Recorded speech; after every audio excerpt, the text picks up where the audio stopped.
What's the difference between increasing death benefit versus the level death benefit with regard to IUL, Indexed Universal Life? Get ready. In this episode, you're going to hopefully dispel the myth. Maybe you've heard level is the devil. No, it isn't. Not if you're using IUL for what E.F. Hutton originally designed it for back in 1980 for living benefits. I'm going to say this, and then I'm going to explain why in this episode.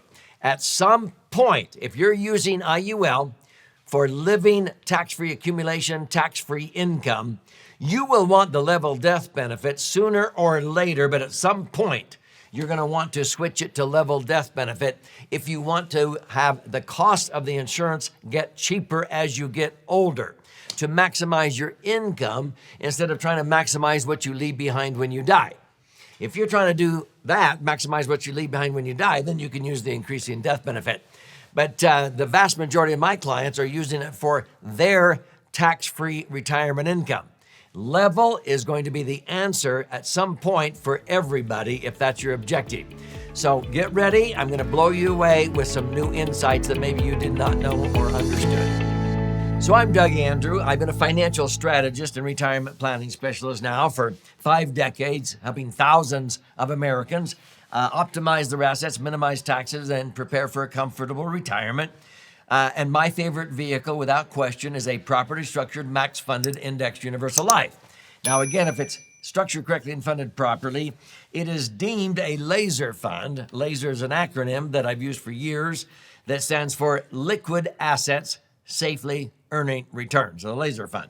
At the end of this episode, I'm going to gift you a copy of my most recent best-selling book that's flying off of our warehouse shelves. It retails for $20 on Amazon or more. I'll gift you a copy free, okay? So let's talk about the basics here, and I want you to understand the objective behind why you're setting up an IUL, which dictates which one of these death benefits is going to be the best. Now, usually people throughout my career as a financial strategist and retirement planning specialist, they were coming to me not necessarily wanting or needing more life insurance. Now, sometimes they needed it and they didn't know because they didn't know the proper formula of how to insure themselves for the economic loss that would be suffered by their dependents, their beneficiaries, by virtue of their death. And so sometimes I was able to get the amount of insurance in place that was proper. But generally speaking, most people came to me wanting to know, where can I put my money and accumulate that money at the best net internal rate of return after all costs and fees and taxes. And so they are coming to me in order to have the best investment based upon liquidity, the ability to access your money. Number 2 is safety. Not only safety of the institution, but safety of principal. They don't want to lose money due to market downturns or whatever. Number 3 is to earn a great rate of return, and you don't need pie-in-the-sky rates of return. But if number 4, if it's tax-free, then you only need to earn 10 to net 10. If you're in a tax-deferred IRA or 401k in a 33% bracket, you have to earn 15% to net 10. And that's pretty risky to try to earn 15 to net 10. With IUL, for years, I have earned 11 and netted 10, which is way more predictable and safe than trying to earn 15 to net 10 after tax. Does that make sense?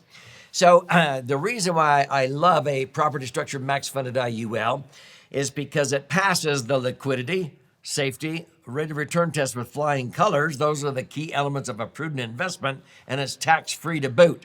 In fact, it's the only financial vehicle in the Internal Revenue Code that allows you to accumulate your money totally income tax-free under Section 72E of the Internal Revenue Code, and it's been that way for over a century, okay?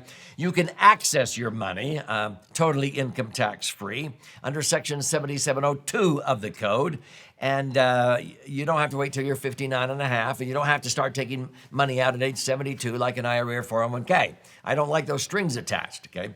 And during some years, if you're a business owner, you want to be able to put in a lot of money You can't put in only a certain dollar amount or a certain percent of your income with IRAs or 401ks or even Roths.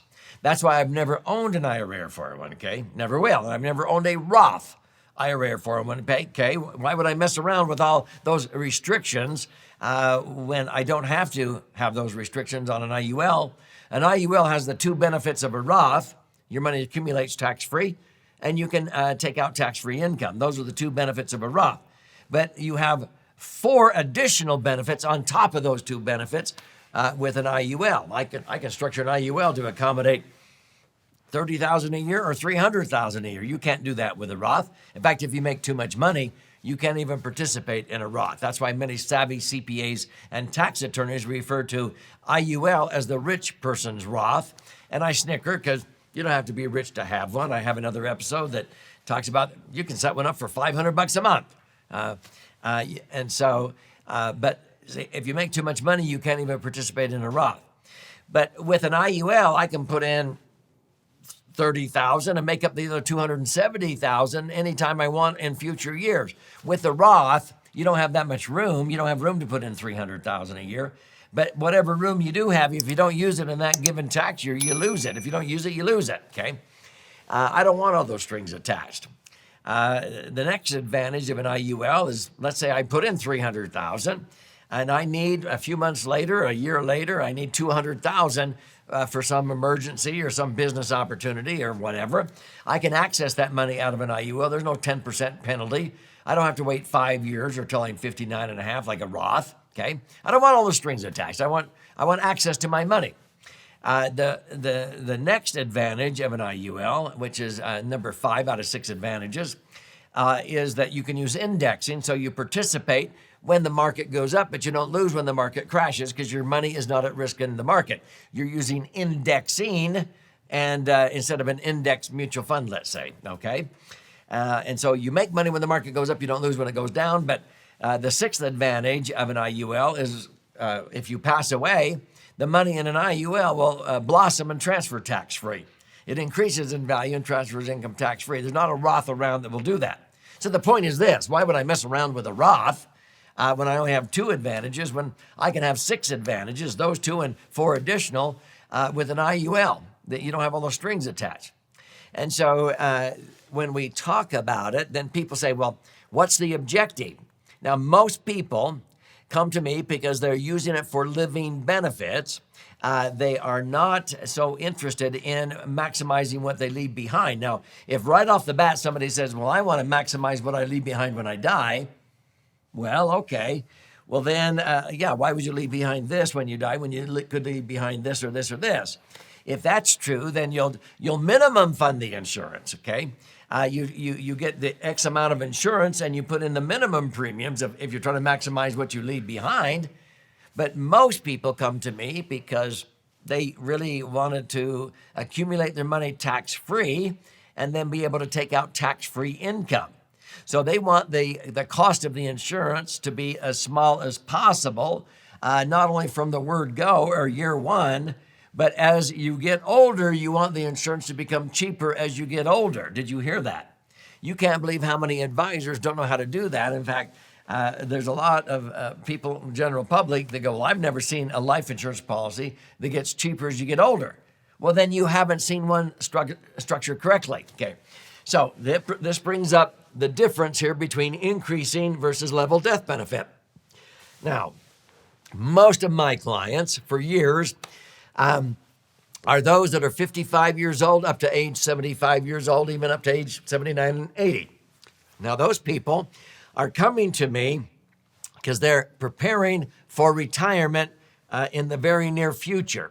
And they're usually repositioning money by doing strategic rollouts, not rollovers, out of their IRAs or 401ks, getting the taxes over and done with sooner than later, and putting that money into a max-funded IUL so that every $1 million can generate, $100,000 a year, a 10% payout tax-free, as long as they live, if they live to be 120. If that's the objective, to have the highest payout, the highest amount of tax-free income for living benefits, I am going to use a level death benefit from word go, okay? And so that means if they're coming to me and they want to reposition $500,000, okay, out of IRAs or 401ks, or maybe they're selling some rental properties. They're sick and tired of being a landlord, and they're going to sell these, and they're wondering where to put that money, that equity they're going to get out of selling those rentals. Or maybe it's underperforming assets in banks or credit unions, or a lump sum and an inheritance, or whatever. It doesn't matter where the money's coming from. What they want is it to grow tax-free, and they want to start taking out income at some point, and they want the highest cash flow, the highest amount of income. So that means they're going to want to have the cost of insurance go down, down, down. They're going to self-insure. They don't care about the death benefit, okay? So let's use that example. If they put in $500,000, if that is the maximum, what is called guideline single premium, that's the most they could put in. If you were age 60, you could get a whole bunch of life insurance for $500,000 if you wanted to maximize what you leave behind. $500,000 could buy millions of dollars of life insurance. That's not the objective. They want the least amount of insurance they can get away with. So $500,000, I could get away for a 60-year-old for about double that, $1 million of death benefit. Now, stay with me here. So I'm going to take out $1 million of death benefit, okay? That's only double what I'm going to be putting in, $500,000. I don't care about the death benefit. If I die, yeah, it's going to blossom and pay out, $1 million, but I want the best net rate of return on my $500,000. Now, if I comply with TAMRA, probably the fastest I could put that in would be about 20% a year. I'm being very general right now, okay? So $100,000 the first year. Now, you could put in that $100,000 the first day of the first year, and then another $100,000 the first day of the second year, the third year, fourth year. After 4 years and 1 day into the fifth year, and 4 years and 1 day, I've got my $500,000 in there, okay? Now, if I'm trying to get the best net internal rate of return on my $500,000, I'm taking the level death benefit. Okay? If you hear level is the devil, oh my heavens. People who say that, they don't even understand. They're not using it for what I'm talking about here, for living benefits. Now, stay with me here. If I put in $500,000 in 4 years and 1 day, now the $500,000 is part of the $1 million death benefit if I die, which is okay with me. So if I happen to die right then, and I have $500,000 in there, I'm just rounding numbers here, they pay out the same $1 million. That's the level death benefit. I started out with $1 million. If I died after putting in $500,000, the death benefit is still, $1 million, but $500,000 of that is my money. Well, so that means the insurance company is only having to cough up the other half, the other $500,000.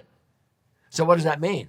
It means the insurance company, after 4 years and 1 day, is only charging me for the net amount at risk, the $500,000, because half of that $1 million is now my own money. Does that make sense? So now they're charging me for only half as much insurance, even though I'm 4 years older. That is going to make the cost of the insurance get cheaper, but dramatically, because they're only really on the hook for half as much money. Now, if I was using the increasing death benefit, they would still be charging me for a full $1 million of death benefit. But people say, well, yeah, but if you die, they would pay $500,000, your cash value on top of the $1 million. They're going to pay out $1.5 million. Yeah, if I died, but that's not why I did it. If I want to have my $500,000 double as fast as possible now to $1 million, it's going to have a way better chance of doubling to $1 million if I make the cost get cheaper as I get older. So that will normally happen in about 7.5 years based on my actual historical performance, okay? I've usually averaged at least 9.6% net, okay? 9.6 into the rule of 72 means $500,000 in 7.5 years will double to $1 million. Well, under the level death benefit, now my cash value has grown to equal the original death benefit. Now there is no net amount at risk. Now, truth be known, under TEFRA and DEFRA tax citations, if I happen to die when I have $1 million of cash value and the original death benefit was $1 million, the insurance company will pay out 5% more, $1,050,000. But they're only charging me in that year for $50,000 net amount at risk of death benefit, because $1 million of that is your own money now. The cost of the insurance is getting cheaper as you get older. The interest you're earning on your $1 million of cash value dwarfs the cost of insurance for the remaining $50,000. This is the way that your policy gets cheaper as you get older, okay? So that's the level death benefit. That's what you choose when you're using it, so that if you retired at that point in time, $1 million of cash value can generate 80, 90, 100,000. Most of my clients have had a 10% payout using the index loans, the alternate loan, the participating loan option.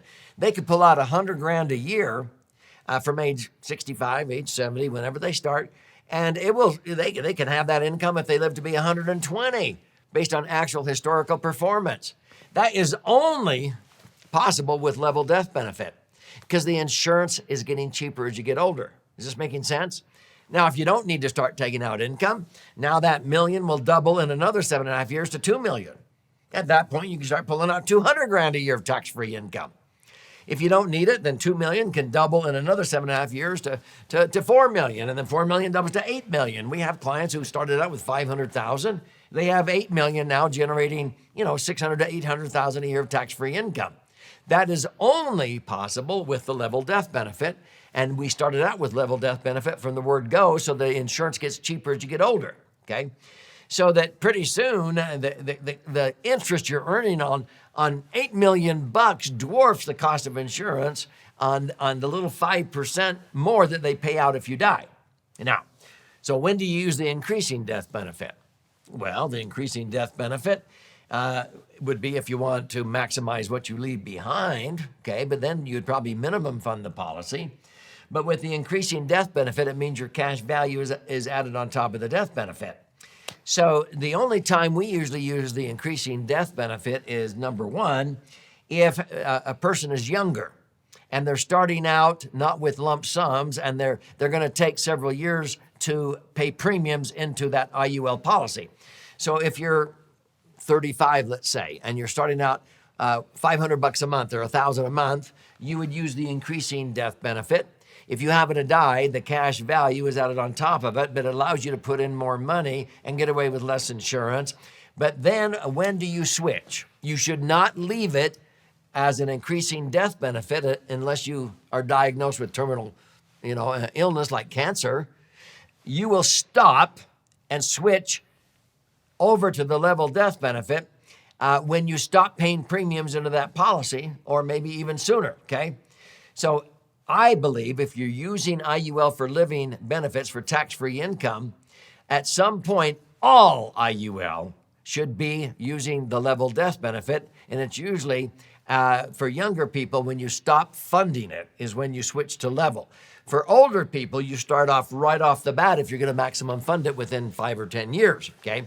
The only other time you might switch to an increasing death benefit is if you've got a bunch of cash in there and you all of a sudden are diagnosed with a terminal illness. You can switch back and forth between these two, but you don't immediately get the cash value added on top of the death benefit the day you switch it, because you're only going to get whatever increase in cash value happens the day you switch it from that day forward. You can't just switch it while you're on your deathbed and now all your cash value is added on top of the death benefit. Only the growth from the day you switch it on that cash value is added on top of the death benefit from that point. Does that make sense? But that's the only time. So don't believe these myths, level as the devil. No, if you're using IUL, like I do, for living benefits, you will want to have the level death benefit sooner or later, maybe from the word go, if you're between 55 and 75 years old and you're maximum funding it within 5 or 10 years. If you're younger, you can start out with the increasing death benefit until you stop funding it. And then you switch, that would be the latest point which you switch to the level death benefit. A properly trained IUL specialist will show you this. So if you want to learn more, I would first of all recommend that you study my most recent best-selling 300-page book, The Laser Fund. And you simply click on the link below or go to laserfund.com. And you contribute a nominal amount towards the shipping and handling. I'll cover the rest of that. And you while you're in there claiming your free copy, if you like to listen and learn or watch and learn, there's options for that. You can even schedule to attend a free webinar or even a 6-hour Retired by Design educational event. There's no charge. You can even schedule an appointment to talk to an IUL specialist who can show you in your particular set of circumstances what a properly structured IUL looks like. With no cost or obligation, and then they'll help you implement it if you want, but you're not obligated to. But this is actually 2 books in one. This side is about 200 pages with all the charts and graphs and explanations comprising 14 chapters. This is for the left brain learner. If you're more of a right brain learner, you learn more by stories and examples, you flip it over to this one. And this is about 100 pages, 12 chapters with 62 actual client examples. If you want to use your whole brain, then you can use the left brain and right brain. Read both books, okay?